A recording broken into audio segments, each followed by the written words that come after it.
السلام علیکم ورحمۃ اللہ وبرکاتہ۔ آج ہم بات کریں گے ختم نبوت کے حوالے سے اور رد کریں گے قادیانیہ کا، جو کہ غلام احمد قادیانیوں کے ماننے والے ہیں، اور وہ تمام لوگ جو اپنے اپنے فرقوں کو بچاتے ہیں، اپنے اپنے بزرگوں کو، جو کہ جن کے بزرگوں نے کلمے پڑھوائے لا الہ الا اللہ چشتی رسول اللہ اور لا الہ الا اللہ اشرف علی تھانوی رسول اللہ، اور ان دونوں کلموں کو ہی ہم کلمہ کفر سمجھتے ہیں۔ اور جو لوگ انہیں اپنا بزرگ مانتے ہیں وہ یہ کہتے ہیں کہ ہم ان کلموں کو پڑھواتے نہیں ہیں، مگر ان کلموں کے دفاع پر کھڑے ہوئے ہیں، ان کے کسی نہ کسی طریقے سے اس کلمے کا دفاع کرتے ہیں یہ لوگ۔ تو اب ہم لیتے ہیں سب سے پہلے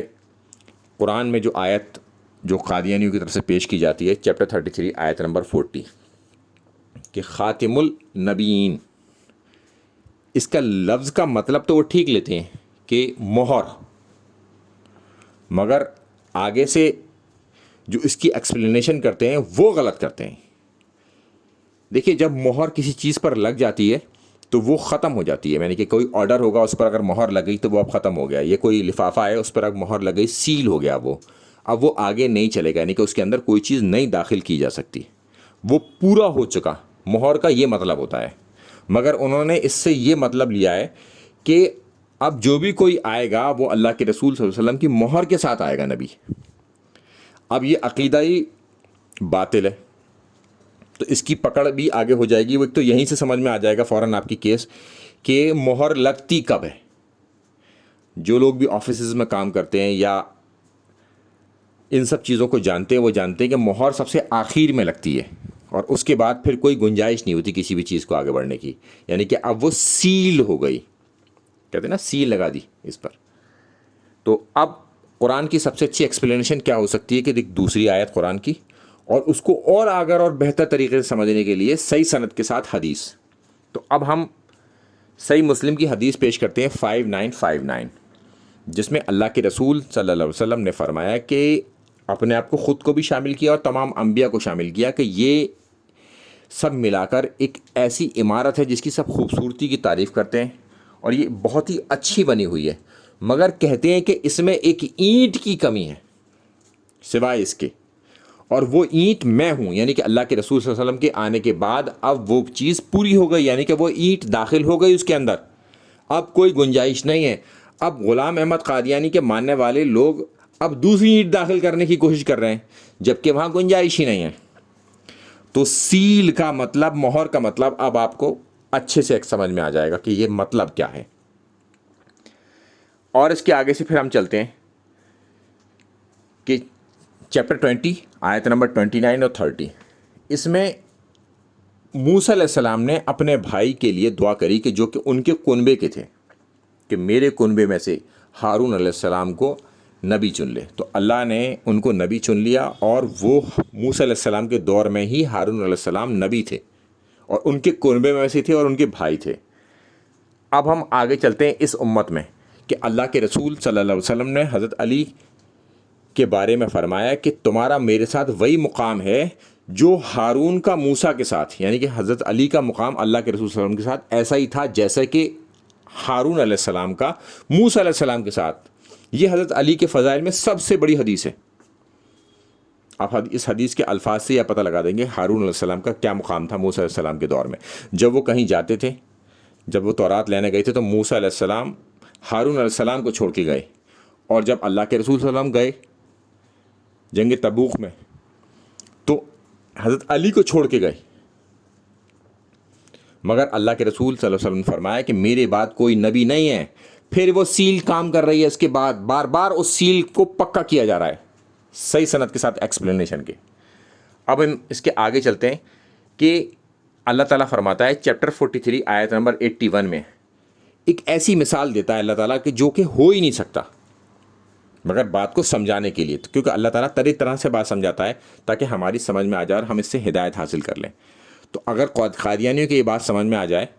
تو وہ بھی ہدایت حاصل کر سکتے ہیں،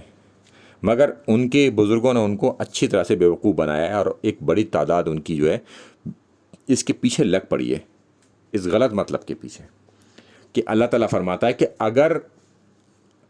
اللہ کی کوئی اولاد ہوتی تو سب سے پہلے اللہ کے رسول صلی اللہ علیہ وسلم اس کو پوج رہے ہوتے، اس کی عبادت کر رہے ہوتے، یعنی کہ اللہ تعالیٰ اپنے نبی کو ہی تو خبر دیتا ہے اس بات کی کہ میری ایک اولاد ہے، تو لہٰذا نبی ان کی عبادت کر رہے ہوتے ہیں۔ یہ ایک مثال دے کے اللہ تعالیٰ نے سمجھایا کہ میری کوئی اولاد نہیں ہے، اس کا مطلب یہ ہوا، کیونکہ پھر اس کے آگے اللہ تعالیٰ چیپٹر 112 آیت نمبر 3 میں فرماتا ہے کہ نہ تو اللہ تعالیٰ کسی سے پیدا ہوا نہ اس سے کوئی پیدا ہوا، اب اس طرح کے جتنے بھی وسوسے تھے وہ ختم ہو گئے۔ بالکل اللہ تعالیٰ نے مثال ہی ایسے دے کے سمجھا دی گئی۔ اور جو عیسائیوں کا عقیدہ ہے کہ عیسیٰ علیہ السلام اللہ کے بیٹے ہیں، تو وہ بھی عقیدہ رد کر دیا گیا قرآن میں یہاں پر۔ اب ہم چلتے ہیں اس کے آگے کہ اللہ کے رسول صلی اللہ علیہ وسلم کے ایک بیٹے تھے ابراہیم، جن کا انتقال بچپن میں ہی ہو گیا۔ تو صحابی رسول صلی اللہ علیہ وسلم نے فرمایا کہ اگر وہ زندہ ہوتے، وہ باقی رہتے، تو پھر اللہ کے رسول صلی اللہ علیہ وسلم کے بعد وہ نبی ہوتے۔ یعنی کہ ایک ایسی مثال دے کے اور لوگوں کو انہوں نے سمجھایا صحابہ نے کہ یہ ممکن ہی نہیں ہے کہ اللہ کے رسول صلی اللہ علیہ وسلم کے بعد کوئی نبی ہوگا، کوئی نبی نہیں ہوگا۔ اگر بھی کوئی ہوتا بھی تو ان کے بیٹے جو کہ باقی نہ رہے، یعنی کہ اب اس پر بھی پھر دوبارہ سے وہ سیل کام کر رہی ہے، قرآن، پھر اللہ کے رسول صلی اللہ علیہ وسلم، پھر ان کے تربیت یافتہ صحابی بار بار اس سیل کو مضبوط کر رہے ہیں کہ اب کوئی گنجائش باقی نہیں ہے۔ جو غلام احمد قادیانی کے ماننے والوں نے مطلب لیا ہے وہ غلط ہے۔ اب ہم چلتے ہیں اس کے آگے، ایک آخری حربہ جو کہ غلام احمد قادیانی کے لوگ دے سکتے ہیں کہ اللہ کے رسول صلی اللہ علیہ وسلم اپنی اولاد یعنی کہ امام حسن اور حسین، چونکہ اللہ کے رسول صلی اللہ علیہ وسلم کی اولاد تو ان دونوں بھائیوں سے ہی آگے چلیے، ان کے بارے میں یہ فرماتے ہیں کہ وہ دعا دیتے ہیں انہیں جو کہ ابراہیم علیہ السلام اپنی اولاد کو دیا کرتے تھے۔ اور ان کی اولاد کیا تھی؟ دونوں بیٹے ان کے نبی تھے، چاہے تو اسحاق علیہ السلام ہو اور چاہے اسماعیل علیہ السلام ہو۔ ان دونوں کے لیے جو دعا دیتے تھے وہی اللہ کے رسول صلی اللہ علیہ وسلم اپنے بیٹے امام حسن اور حسین کے لیے دیا کرتے تھے۔ یہ تین چیزیں تھیں کہ اللہ تعالیٰ انہیں ہر ایک شیاطین سے حفاظت فرما، جتنے بھی شیاطین ہیں اللہ کے تمام کلمات کو وہ کے ذریعے، یعنی کہ اللہ کے جتنے بھی کلمات ہیں ان کے ذریعے وہ یہ دعا مانگتے تھے ابراہیم علیہ السلام کہ ہر ایک شیاطین سے ان دونوں کی حفاظت فرما۔ وہی اللہ کے رسول صلی اللہ علیہ وسلم مانگتے تھے اپنے بیٹوں کے لیے کہ ہر ایک زہریلی جانور سے ان کی حفاظت فرما،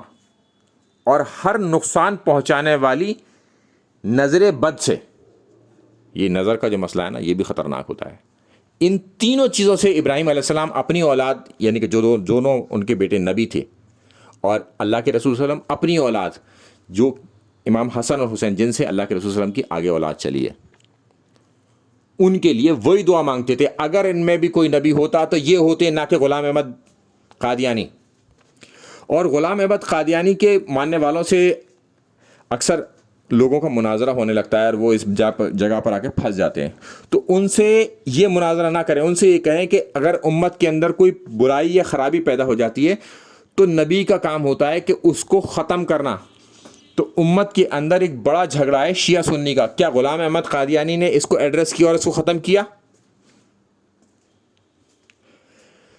نبی کے اوپر لازم ہوتا ہے کہ وہ شریعت کو لاگو کرائے، نہ کہ کسی امام کی پیروی کرنے لگے۔ غلام احمد قادیانی کا ڈکلیئرڈ ویڈیو ہے کہ جس میں انہوں نے خود قبول کیا ہے، اس میں کسی ریٹن ڈاکومنٹ کی بھی ضرورت نہیں ہے کہ آپ نے ریٹن ڈاکومنٹ کوئی دے دیا ہو کہ اس میں بعد میں کہہ دیں کہ کسی نے تعریف کر دی ہوگی۔ خود ویڈیو موجود ہے کہ وہ امام ابو حنیفہ کو فالو کرتے ہیں۔ کیا کوئی نبی کسی امام کو فالو کرے گا؟ یہ ممکن ہی نہیں ہے۔ میں اس کا ایک ویڈیو لگا دوں گا یہاں پر، اور ٹائم بھی لکھ دوں گا اس میں ڈسکرپشن باکس میں کہ کتنے سے کتنے منٹ پر وہ ویڈیو ہے موجود، تاکہ آپ کو یہ بات تمام چیزیں پتہ چل جائیں۔ تو ان سے ادھر نہ الجھ کر بلکہ ادھر جڑ پر حملہ کر دیں، تو انشاءاللہ کام ان کا تمام ہو جائے گا۔ السلام علیکم ورحمۃ اللہ وبرکاتہ۔